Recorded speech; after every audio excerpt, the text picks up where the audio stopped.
Hi అండి, నమస్తే. Welcome back to Hema చిట్టి. ఈరోజు మనము పుల్కాకి కానీ, చపాతీకి కానీ, పరోటాకి కానీ, రైస్కి కానీ చాలా బాగుండే చికెన్ గ్రేవీ ఎలా తయారు చేయాలో సింపుల్గా చూపిస్తాను. వీడియో అయితే పూర్తిగా చూడండి, అప్పుడే మీకు అర్థమవుతుంది. ఫస్ట్ టైం ఎవరైనా మన ఛానల్ చూసినట్లయితే సబ్స్క్రైబ్ చేసి లైక్ చేసుకోండి. ముందుగా చికెన్ ఒక అర్ధ కేజీ తీసుకొని బాగా క్లీన్ చేసుకొని ఒక ఆర చెక్క నిమ్మరసం పిండేసుకుందాం. తగినంత రుచికి తగినంత సాల్టు, కొద్దిగా పసుపు, 1 టేబుల్ స్పూను కారం పొడి, 1 టేబుల్ స్పూను ధనియా పౌడరు, ఒక అర్ధ టేబుల్ స్పూను జీరా పౌడరు వేసి బాగా మిక్స్ చేసుకుందాం. ఇదంతా బాగా ముక్కలకు పట్టేలాగా కలిపి మూత పెట్టి పక్కకు పెట్టేద్దాం. ఇది మ్యారినేట్ అయ్యేలోపు స్టవ్ మీద ఒక ప్యాన్ పెట్టి కొద్దిగా పట్ట, 2 యాలకులు, 2 బిర్యానీ ఆకులు, 2 పువ్వులు, కొద్దిగా సోంపు, 2 మొగ్గలు, 2 టేబుల్ స్పూన్లు ధనియాలు, 1 టేబుల్ స్పూను మిరియాలు, పెప్పర్ వేసుకొని లైట్గా ఫ్రై చేసుకున్నాం. ఎక్కువ వేగక్కర్లేదు, లైట్గా వేగితే సరిపోతుంది. చల్లారనిద్దాం. అదే ప్యాన్లో 2 టేబుల్ స్పూన్ల ఆయిల్ వేసుకొని ఇందాక మ్యారినేట్ చేసి పక్కన పెట్టిన చికెన్ వేసేసుకుందాం. 1/2 అవర్ నుంచి ఫుల్ డే మీకు టైం ఉన్నప్పుడు వండుకోవచ్చు. మినిమం 1/2 అవర్ ఉంచామంటే టేస్ట్ బాగుంటుందన్నమాట. ఇది చికెన్లో నుంచి వాటర్ అంతా వచ్చి డ్రై అయ్యే వరకు వేయించుకోవాలి. అది వేగేలోపు ఇది చల్లారింది. ఇది ఈ మసాలాని నూరుకుందాం. మిక్సీ జార్లో అయినా వేసుకోవచ్చు, లేదా ఇలా రోట్లో అయినా నూరుకోవచ్చు అనమాట. నేను రోట్లోనే నూరేసాను. ఇలా వస్తే సరిపోతుంది.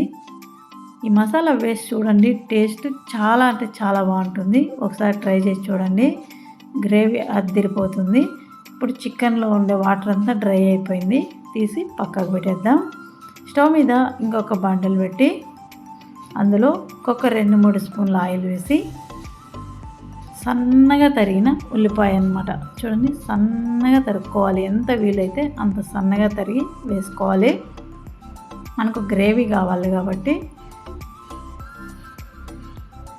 వేసుకొని కొద్దిగా ఫ్రై అయిన తర్వాత లైట్గా కలర్ తిరిగే వరకు వేయించుకొని అల్లం వెల్లుల్లి పేస్టు 1 టేబుల్ స్పూన్ వేసుకుందాం.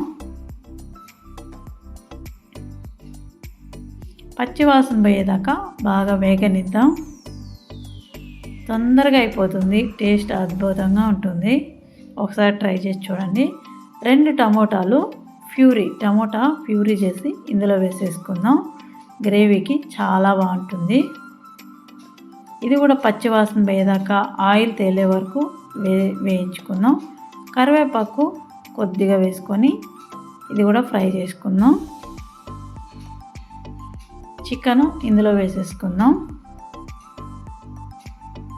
కాస్త కలుపుకొని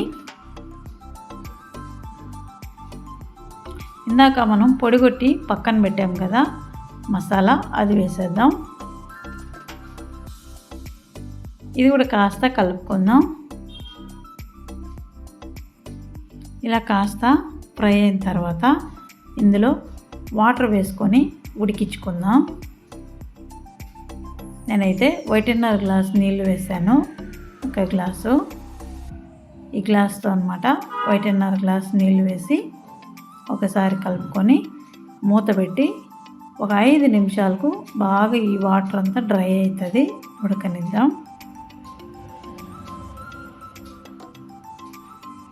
చూడండి, వాటర్ అంతా డ్రై అయిపోయింది కదా. చికెన్ కూడా బాగా ఉడికిపోయి ఉంటుంది. ఒకసారి కలుపుకుందాం. కారం పొడి ఇప్పుడు యాడ్ చేసుకుందాం. 1 టేబుల్ స్పూనే కదా మనం వేసింది, ఇంకొక టేబుల్ స్పూన్ వేసుకుందాం. కొద్దిగా సాల్టు, పసుపు కొద్దిగా వేసుకుందాం.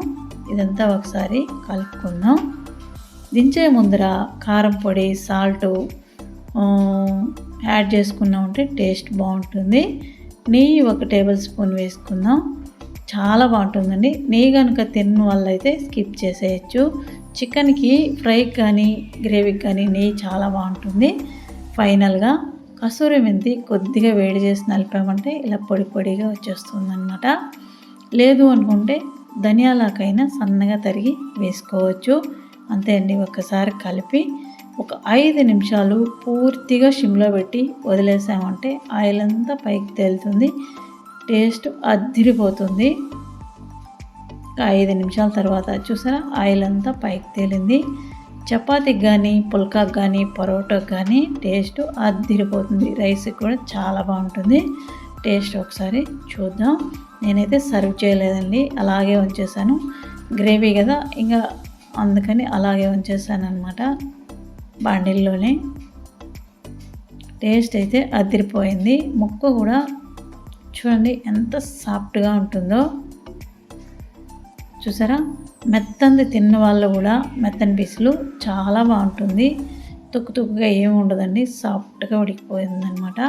చాలా టేస్టీగా ఉంటుంది. ఒకసారి ట్రై చేయండి. వీడియో కనుక నచ్చింది అంటే లైక్ చేయండి, సబ్స్క్రైబ్ చేయండి. Thank you.